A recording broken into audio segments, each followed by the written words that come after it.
Considérez-vous vos installations de télétravail comme étant optimales? Avez-vous souffert récemment de nouvelles douleurs au dos, au cou ou aux épaules?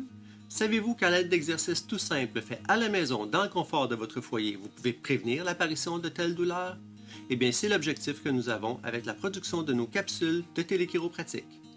Mais avant de céder la parole à mes collègues, j'aimerais vous rappeler qu'afin de poursuivre sa mission de protection du public, l'Ordre souhaite protéger le patient d'informations trompeuses ou fausses qu'il pourrait retrouver sur Internet. Car on le sait, l'Internet recèle du meilleur comme du pire. En période de confinement, donc, plus que jamais, en cette période d'activité réduite, il importe d'avoir de bons comportements. Malgré le fait que nos services en clinique soient réduits, nous répondons toujours aux urgences en prenant toutes les précautions nécessaires.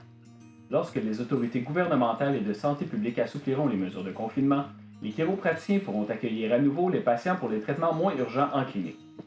Entre-temps, il est important de rester actif et de faire quelques exercices de prévention, car en télétravail, la bonne posture n'est pas toujours au rendez-vous. Grâce à la technologie dont nous disposons à distance, voici une première capsule de téléchiropratique portant sur l'ergonomie de son poste de travail.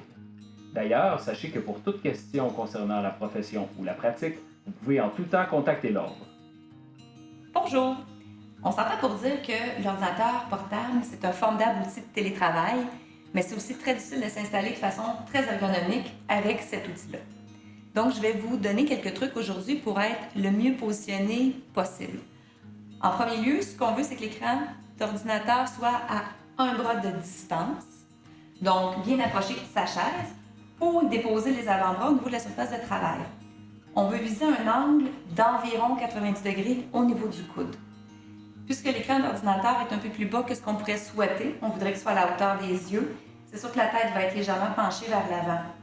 Donc, il va falloir prendre des pauses fréquemment durant la journée. On va suggérer des pauses de quelques minutes à chaque demi-heure pour éviter la fatigue au niveau du cou et la fatigue au niveau des muscles des épaules.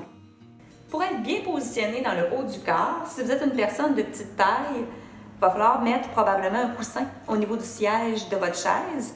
Puis à ce moment-là aussi, pour surélever vos jambes, mettre une pile de livres, une boîte de carton ou un banc de plastique.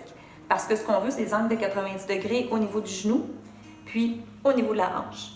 Que vous mettiez ou non un coussin au niveau du siège, on va vouloir aussi avoir un appui pour votre bas de dos. Vous pourriez à ce moment-là prendre un coussin supplémentaire, de prendre une serviette qu'on aurait roulée. Moi, j'ai préféré prendre un chandail qui est plus volumineux. J'ai roulé et j'ai attaché les manches à l'arrière du siège pour avoir une bonne stabilité. Un autre conseil pour éviter la tension au niveau du cou puis des épaules, ce serait de varier la position de travail. On peut opter pour la position de travail à l'îlot de cuisine, position debout. Et les mêmes conseils s'appliquent, c'est-à-dire un bras de distance pour l'écran d'ordinateur, les avant-bras bien déposés au niveau du clavier. À faire attention de ne pas varier la position sur une jambe et sur l'autre. En contractant bien les muscles abdominaux, les fessiers, on se tient bien droit vers l'écran d'ordinateur et on peut prendre des pauses fréquentes en regardant loin vers l'avant pour réduire aussi la tension au niveau du cou.